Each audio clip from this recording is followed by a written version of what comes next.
My name is Rebecca, and I'm an artist.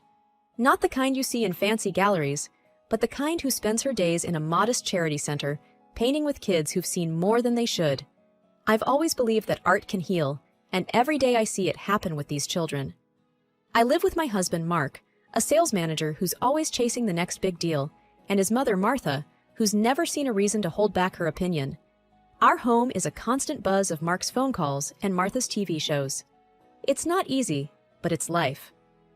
One evening, as I was preparing dinner, I decided to share some exciting news.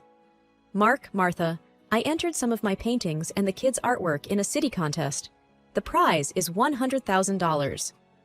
Mark, scrolling through his phone, didn't even look up.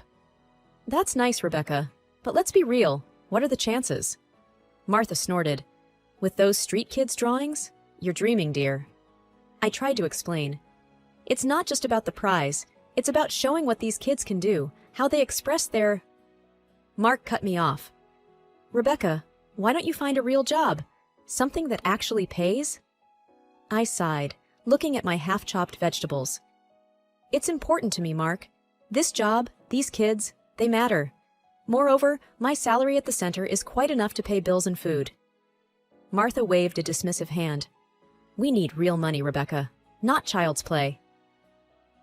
I finished dinner in silence. That night, as I lay in bed, I couldn't help but feel a mix of excitement and disappointment. I believed in my dream, in the magic of art, and maybe, just maybe, the contest could be a new beginning. But at home, it felt like my dreams were nothing but whispers in a storm.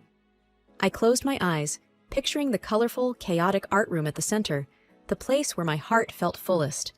Tomorrow, I'd go back there, to my little haven of paints and smiles, away from the doubts and the cold reality of my home life. This contest, it was more than a chance for money.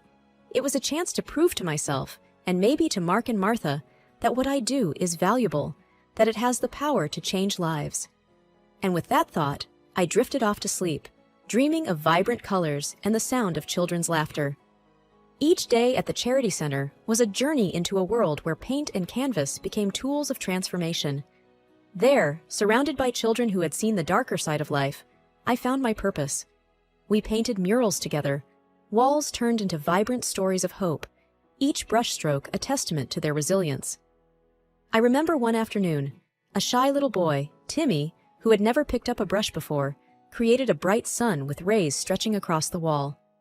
His smile, as he stepped back to admire his work, was brighter than the sun he'd painted. Moments like these were my daily reminders of why I did what I did. But at home, the story was starkly different. One evening, I returned home, still carrying the joy of the day's achievements. Eager to share, I approached Mark and Martha in the living room. Mark, look at this, I said, showing him a picture of the mural. Timmy painted this sun. He's never drawn anything before. Mark glanced at the photo and then back at his phone. That's nice, but it's just a drawing, Rebecca. Kids doodle all the time. Frustration welled up inside me. It's not just a doodle, Mark. It's a big step for him. He's been through so much. Martha cut in sharply. Rebecca, when will you stop playing therapist with paint? It's a child's drawing, nothing more. You need to start living in the real world. Her words felt like a slap. It's not just playing, Martha. These kids, they find a voice through their art. It's healing for them. Mark let out an exasperated sigh. Healing? What about our mortgage, Rebecca? Your healing isn't going to cover it. You need a real job. I clenched my fists, trying to control the rising tide of anger and hurt. This is a real job, Mark. It's making a difference. Martha snorted. Difference? What difference does it make when I'm ashamed to tell my friends where you work? You need to wake up and see reality, Rebecca. I stood there, words failing me. The gap between my world at the center and my world at home had never felt so vast. In one, I was helping to rebuild lives. In the other, I was constantly reminded of my supposed inadequacy. That night, in the solitude of my studio, I stared at the blank canvas. The harsh words from earlier echoed in my mind, drowning out the laughter and joy of the day. I picked up my brush, and with each stroke, I tried to paint away the hurt, the doubt, and the feeling of being undervalued. The day was winding down at the Charity Center, the walls echoing with the lingering laughter of children. I was cleaning up the paints when my phone rang, displaying an unfamiliar number. Hello, Rebecca Thompson speaking, I answered. Miss Thompson, this is John Harris from the City Arts Council. Congratulations, you've won our citywide art contest. The prize is $100,000. We'll be in touch soon for further details and discuss an additional opportunity to collaborate with the city. The news hit me like a wave. I won? My voice trembled with a mix of shock and joy. Yes, indeed. Your and the children's work truly stood out, John replied, his voice warm with genuine admiration. I thanked him profusely and hung up, my heart racing. This was beyond my wildest dreams, a validation of our efforts, of the children's talent, and, in some way, of my own. I shared the news with the children, and their reaction was heartwarming. Their cheers and claps filled the room with an energy that was almost tangible. This was our collective victory. Later, as the center quieted down, I sat with Lisa, the psychologist, over a cup of tea. I shared my apprehensions about breaking the news at home. Mark and his mother have never really seen the value in what I do. They might just see the money, I confided. Lisa leaned forward, her eyes thoughtful. Why not test their reaction? See if this win changes their attitude. It might reveal their true colors. Her suggestion struck a chord. At home, my work had always been trivialized, its impact constantly undermined. This win, this significant recognition, could indeed be the litmus test for their genuine sentiments. I pondered over Lisa's advice as I made my way home. The idea was both unsettling and necessary. If the money swayed their attitudes, it would uncover the uncomfortable truth about their regard for me and my work. Stepping into the house that evening, I decided to hold off on sharing the news just yet. I wanted to observe, to plan my approach carefully. Lisa's words echoed in my mind, and I knew she was right. It was time to find out the truth, however uncomfortable it might be. I went to bed that night with a mix of anticipation and apprehension. I was sure of Mark's love, or at least I wanted to be. But Lisa's proposal was an opportunity to see beyond my hopes, to understand the reality of my home life. I agreed with her. It was a test worth taking. That evening, I decided it was time to put my plan into action. Sitting at the dinner table with Mark and Martha, I took a deep breath and said, I have something to tell you. I won the city art contest. The prize is $100,000. The reaction was immediate and dramatic. Mark's fork dropped to his plate with a clatter, and Martha's eyes widened in disbelief. $100,000?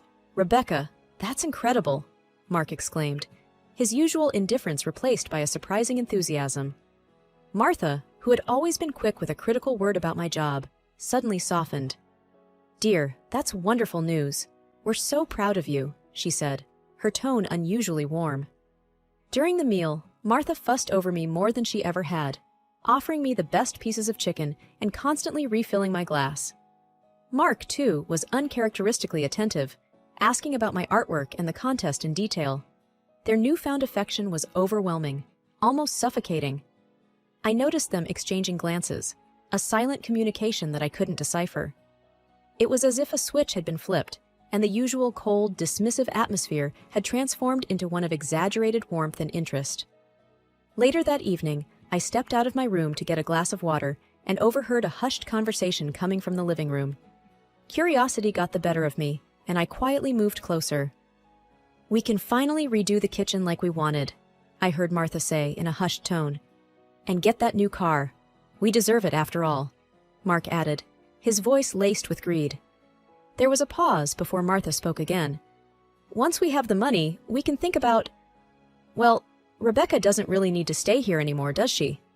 My heart sank as I listened. Their words were like daggers, revealing their true intentions. The affectionate dinner wasn't for me. It was for the money. They were already planning to spend my winnings on themselves and even discussing getting rid of me. I quietly retreated to my room, their words echoing in my ears. The test had revealed their true colors, and they were darker than I had imagined. I lay in bed, a mix of hurt and clarity washing over me. This was not the love and support of a family. It was opportunism, plain and simple. As I closed my eyes, the weight of their betrayal pressed heavily on my heart. The truth was out, and now I had to decide what to do with it. The morning air was tense as I sat down for breakfast with Mark and Martha. The news I was about to break would surely stir the pot, but I was determined to see it through. Casually, I started, I've decided what to do with the contest money. They both perked up, leaning in with a keen interest that had been absent before. I'm donating the entire $100,000 to the charity center, I said, watching their faces for reaction. The response was immediate and explosive. What? Mark slammed his hand on the table, his face red with anger. Are you out of your mind, Rebecca? Martha's voice was shrill, filled with disbelief and outrage. You're giving away our ticket to a comfortable life? You foolish girl! I remained calm, though their words stung. It's not our money. It's mine, and those kids need it more than we do. Mark's voice was laced with scorn. This is the most idiotic thing I've ever heard. You're a fool, Rebecca. Martha's anger bubbled over, her words harsh and unfiltered. You've always been a disgrace, pretending to be some saint with those street kids. And now this? Throwing away a fortune? I tried to explain. It's not throwing it away. It's helping children who have nothing. But Mark was relentless. It's not just about the money. You've always been this way, naive and foolish. I should have seen it sooner. I was planning to wait, spend the money first, but now? Now I want a divorce, Rebecca. I can't be with someone who throws away opportunities like this. His words cut through me, but they also brought clarity. This was the reality of our marriage, stripped of any pretense. I looked at them both, my decision firm. If that's how you feel, then it's clear to me now. This marriage, this relationship, was never about us. It was about convenience, about money. Without another word, I stood up and walked away from the table, away from the vitriol and greed. Their shouts and insults followed me, but they no longer had the power to hurt me. I had seen the truth, and it had set me free. The days following my announcement were cold and quiet. The house felt more like a battleground than a home. Mark and Martha avoided me, their disappointment and anger hanging in the air like a thick fog. I was packing some of my belongings in the bedroom when Mark walked in. His face was hard, his eyes void of the warmth I once knew. So, you're really doing this? Throwing away our life for some charity? He asked, his voice edged with bitterness. I'm not throwing away our life, Mark. I'm choosing to do what's right with my money, I replied, folding a sweater into my suitcase. He let out a harsh laugh. Your money? It was supposed to be our ticket out of here, Rebecca, and you just gave it away like it was nothing. It was never about the money for me, Mark. It's about helping those kids, something you never understood. His frustration boiled over. You're so blinded by your so-called mission that you can't see the real world. You're a dreamer, Rebecca, and dreamers don't survive. I zipped up my suitcase, feeling the finality of the moment. Maybe that's the difference between us, Mark. I dream of making a difference, while you dream of money. Mark's face tightened. You know what, Rebecca? Maybe it's better this way. I can't be with someone who doesn't see reality. I want a divorce. The words stung, but they didn't surprise me. If that's what you want, Mark. He turned to leave, then stopped. You were always a fool, Rebecca. I just didn't see it until now. After he left the room, I sat on the edge of the bed, the weight of his words sinking in. The love I thought we had was overshadowed by greed and misunderstanding. As I carried my suitcase downstairs, Martha didn't even look at me. Her disdain was clear, her silence louder than any words. Stepping out of the house, I felt a sense of relief mixed with sorrow. The chapter of my life with Mark and Martha had closed, but ahead of me was a path of my own making. I got into the taxi, glancing back at the house one last time. This wasn't just an end, it was a beginning of a life where I could be true to myself and my dreams, free from the chains of greed and misunderstanding. The day to sign the divorce papers arrived with a mix of relief and finality. I walked into the lawyer's office, feeling a sense of purpose. Mark was there, and to my surprise, Martha accompanied him. Their presence together was a stark reminder of the life I was leaving behind. As we sat down, Martha didn't waste any time. You're making a huge mistake, Rebecca. Throwing away a marriage over some charity money, she hissed, her tone laced with disdain. And how do you plan to survive? With your tiny salary? You can't even afford a decent place to live, she continued, her words sharp and biting. Mark sat silently, casting contemptuous glances at me. I listened to Martha's tirade, feeling a strange detachment. Their words no longer had the power to hurt me. Once the paperwork was done, and it was time to leave, I turned to them, a smile playing on my lips. "You know, I was just testing you," I said, their confused looks fueling my confidence. "Testing us?" Mark echoed, puzzled. "Yes, I wanted to see how you'd react if I said I was donating all the money, and you both showed your true colors." Martha's face contorted in confusion. "What are you saying?" "I'm not giving all the money to charity. That was a lie. And the city? They've given me several lucrative projects. I'm going to be just fine," I said, the satisfaction of revealing the truth making my words strong and clear. The color drained from Mark's face, and Martha's mouth hung open in shock. Their reaction was everything I had expected and more. Mark suddenly found his voice, desperation seeping through. "Rebecca, please, I'm sorry. I didn't mean any of it. Can we start over?" I looked at him, once my husband, now a stranger begging for a second chance. "No, Mark, we can't. You showed me who you really are, and I have no desire to be with someone like that." Turning to Martha, I added, "And you, Martha, should know that money isn't everything. What I do, my work, it matters more than any luxury you crave." Without another word, I walked out of the office, leaving them behind in their shock and disbelief. I walked into the sunlight, feeling lighter and more confident than I had in years. The divorce was the end of a painful chapter, but it was also the beginning of something new. A chapter where I was the author of my own story, unburdened by others' greed and deception. It was a freedom hard-earned and well-deserved. The months following my separation from Mark and Martha unfolded like a series of vibrant brushstrokes on a once blank canvas. I found myself immersed in a new rhythm of life, one that echoed with the sounds of children's laughter at the charity center and the quiet concentration of my work on city projects. My world, once confined to the expectations and criticisms of a household that didn't understand me, had expanded into a realm where my passion for art and my dedication to helping others were not just acknowledged, but celebrated. I had rented a small apartment in a quaint part of town. It wasn't luxurious, but it was mine, a sanctuary where the walls were adorned with my paintings and the cheerful artwork of the children from the center. Each piece told a story, a reminder of the journey I had embarked on and the lives that had intertwined with mine. The decision to donate half of my prize money to the charity center had set a series of unexpected events in motion. The local newspapers and community blogs picked up the story, intrigued by the artist who chose charity over personal gain. My phone began ringing with inquiries and offers. Local gallery owners, once indifferent, were now eager to showcase my work.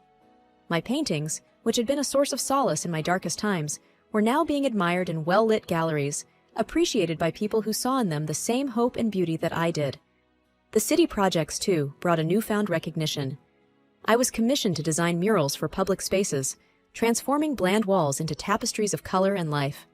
Each project was a new adventure, an opportunity to leave a mark on the city that had become my larger canvas. In the midst of this newfound success, I occasionally received messages from Mark. His texts, laden with apologies and pleas for a second chance, were a stark reminder of the life I had left behind. I read them, sometimes with a mocking smile, but mostly with a sense of detachment. The pain he had caused was a part of my past, a chapter that had closed the day I walked out of that house. His words, once capable of cutting me deeply, now seemed superficial, like ripples on the surface of a lake that could not disturb its depths. Evenings in my apartment were a time of reflection and creativity.